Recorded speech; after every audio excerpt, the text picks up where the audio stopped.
Hello जी, अस्सलाम वालेकुम। क्या हाल है गाइज़? उम्मीद है आप सब ठीक होंगे, अपने घरों में खुश आबाद होंगे। अल्हम्दुलिल्लाह से मैं भी बिल्कुल ठीक हूँ।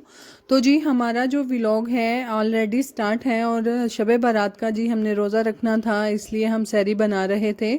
और दूसरी साइड पे आप देख सकते हैं कि अभी काफ़ी अंधेरा है क्योंकि फजर की अजान होने में काफ़ी टाइम था। तो खैर हमने जी नाश्ता वगैरह बनाया और वो करने के बाद जी हमने रोज़ा रखा अपना। और अल्हम्दुलिल्लाह से मैं कहती हूँ ये मौके होते हैं हमें अल्लाह ताला से कुछ अपने लिए मांगने के लिए और अपने गुनाहों की बख्शिश करवाने में जो हमारी मदद करते हैं, वो इसी तरह से रोज़े होते हैं, चाहे वो नफली हों चाहे फ़र्ज़ी हों। तो जी बच्चों को मैंने स्कूल भेज दिया था और यहाँ पर कुछ परिंदे आए थे, तो इनको मैंने चावल जो थे वो डाले थे ताकि ये खा सकें। और दूसरी साइड पे जी आज हमारी काम वाली ने कर ली हुई थी जी छुट्टी। और सबसे पहले मैंने ऊपर वाले पोर्शन की सफाई की, उसके बाद जी नीचे वाले पोर्शन की सफाई मैंने करना शुरू कर दी। और सफाई करते हुए जी ये एक वाहद ऐसा काम है जो कि बहुत ज़्यादा टाइम टेकिंग होता है। और हर एक चीज़ को ध्यान से साफ़ करना और झाड़ू लगाना, डस्टिंग करना, प्रोली वगैरह लगाना बहुत ज़्यादा टाइम ले जाता है। और ख़ास तौर पे जब अपने घर की खुद से सफाई कर रहे हो, तो अगर काम वाली करें वो तो है दादू लगा ही लेती हैं, तो अगर खुद करें तो फिर तो बहुत अच्छे से देख भाल के हमें जो है वो सफाई करनी पड़ती है। खैर अल्हम्दुलिल्लाह से जितनी भी सफाई थी वो मैंने कर ली थी। और दूसरी साइड पे जी काफ़ी थकावट भी हो चुकी थी, फिर भी जी रोज़ा था, रोज़े की भी तैयारी करनी थी, तो जिसके लिए मैं हंडिया जो थी वो ऊपर चढ़ा दूँगी। पालक और दाल का सालन आज हम बनाएंगे। और पुप्पो ने जी मुझे पालक वगैरह जो थी वो बना दी थी और उनका भी रोज़ा था। खैर हम तीनों का ही रोज़ा था घर में, जो हम तीनों बड़े हैं।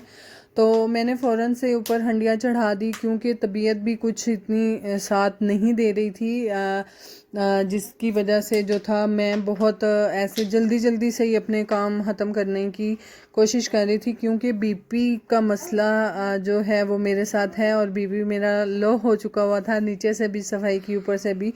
तो खैर यहाँ पर जी मैंने दाल और मसाला भूनने के बाद पालक और दाल जो थी वो डाल दी थी प्रेशर में, और साथ में मैंने प्रेशर लगा लिया। और सिर्फ रोज़ा हो तो फिर दाल रोटी खाने को जो बिल्कुल नहीं दिल करता, तो इसलिए मैंने साथ में जी एक कह लें चिप्स ही बनाई थी ऊपर बेसन की जो थी कोटिंग करके।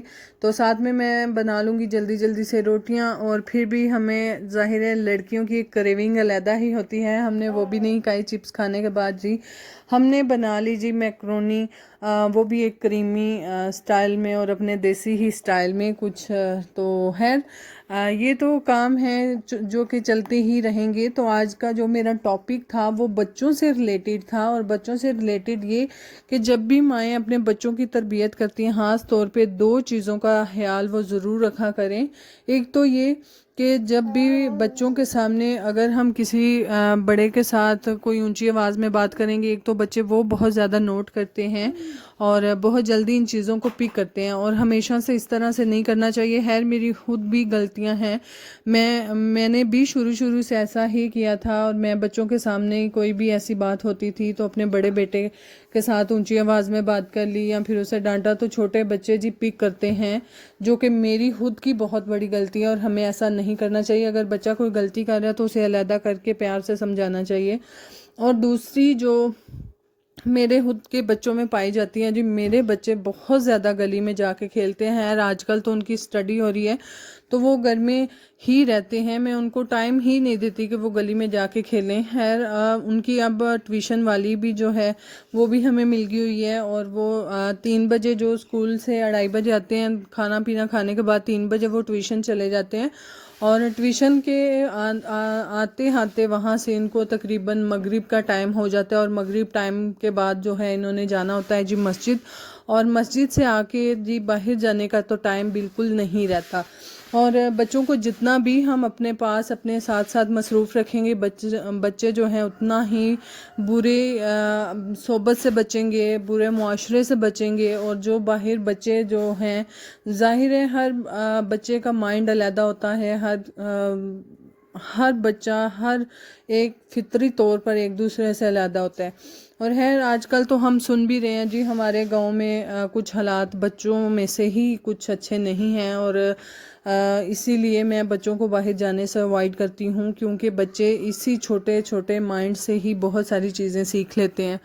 तो मैं तो खैर बिल्कुल अपने बच्चों को आजकल तो बाहर नहीं भेज रही, और भेजना भी नहीं चाहिए। आप लोग भी एहतियात कीजिएगा, क्योंकि बच्चे बाहर से बहुत कुछ सीखते हैं।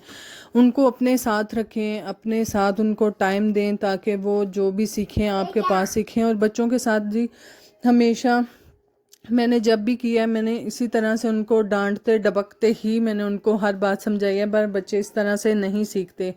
और आप भी ये गलती मत कीजिएगा, बच्चों को डांट के हमेशा कोई चीज़ समझ नहीं आती। जितना बच्चों को प्यार से समझाएंगे बच्चे उतना ही समझते हैं। तो खैर कुछ माएँ हैं मेरी तरह जो कि बच्चों को डांट के हर चीज़ समझाने की कोशिश करते हैं, पर बच्चे डांट के नहीं समझते। जितना बच्चों के साथ एक एक्टिविटी के तौर पर प्यार से समझाएंगे, बच्चों के साथ प्यार से बात करेंगे, बच्चे उतने ही अच्छे रहते हैं। और ख़ास तौर पे बेटियां, मेरी बेटी तो खैर मैं तो अब उसको ट्यूशन भी नहीं भेज रही, खुद ही पढ़ा रही हूँ घर में। तो जब वो फ्री हो जाती है तो वो मेरे पास किचन में आ जाती है, मेरे साथ हेल्प करवाती है, या फिर कोई भी अगर मुझे काम हो, दादों को पानी देना हो या फिर रोटी देना हो, मैं साथ साथ उसको काम दे रही होती हूँ कि ये आप दादो जी को दे आओ, पापा को दे आओ, तो वो मेरे साथ साथ कर रही होती है। ठीक है, तो काइंडली मेरी जितनी भी भाई बहन मेरे सुन रहे हैं, काइंडली अपने बच्चों को बचाएं। माशरे के हालात जो हैं या फिर हमारे गली मोहल्ले के जो हालात हैं वो काफ़ी बुरे हो चुके हुए हैं। तो जितना हम अपने बच्चों को सेव कर सकते हैं वो हम खुद ही कर सकते हैं, कोई दूसरा बंदा आके हमारी हेल्प नहीं करेगा। तो ये बातें थी जो कि मैं अपनी गली से मोहल्ले से जो पिक कर रही थी। और बच्चे बहुत चेंज होते हैं, मैंने खुद का हिसाब लगाया, तकरीबन अभी कोई ज़्यादा लंबा सा नहीं हुआ, मेरे बच्चे तकरीबन एक हफ़्ता हो गया है कि गली में नहीं जा रहे, और बच्चे जी काफ़ी हद तक चेंज हो जाते हैं। जाहिर है वही बात आ जाती है ना, सोहबत बहुत बड़ी चीज़ होती है, और बच्चे जहाँ बैठेंगे जो सुनेंगे जो सीखेंगे वही बच्चे करते हैं। तो बच्चों को चेंज करें, ये हमारे हाथ में है, किसी दूसरे के हाथ में नहीं है। ठीक है, मेरे बच्चे तो खैर काफ़ी हद तक चेंज हो गए हैं, और ज़्यादा माइंड उनका मैं स्टडी की तरफ ही रखती हूँ। अगर मगरिब के बाद वो घर आ जाते हैं तो मैं फ़ौरन से जी फिर उनको बिठाती हूँ। और जैसा कि आप देख सकते हैं कि हम घर में ही छोटी मोटी इस तरह की एक्टिविटी रखते हैं जिसमें बच्चे खुद घर में ही बिज़ी हो जाएं, चाहे वो पापा के साथ हो, चाहे वो मेरे साथ हो, चाहे वो बाहर सहन में कहें कि आए मामा बैट बॉल खेलते हैं तो वो खेलना स्टार्ट हो। इसी तरह से जी हम बच्चों की तरबियत कर सकते हैं। और जो मैंने गलतियां की हैं काइंडली वो आप मत कीजिएगा। ठीक है, तो बाकी जी जैसा कि आप देख सकते हैं यहाँ पर अभी भी बच्चे जो हैं पापा के साथ खेल रहे थे। हम भी बचपन में इसी तरह से खेलते थे, और जब हमारा टाइम था तब माशरा इस तरह का नहीं था, हमारे इर्द गिर्द के लोग इस तरह के नहीं थे। अब तो बहुत ज़माना चेंज हो गया है, तो इसलिए हमें खुद को बचाना चाहिए। बाकी जी अगर आपको हमारा व्लॉग अच्छा लगता है काइंडली लाइक कीजिएगा, शेयर कीजिएगा, कमेंट्स कीजिएगा। दुआ में याद रखिएगा, अपना बहुत सारा ख्याल रखिएगा। अल्लाह हाफिज़।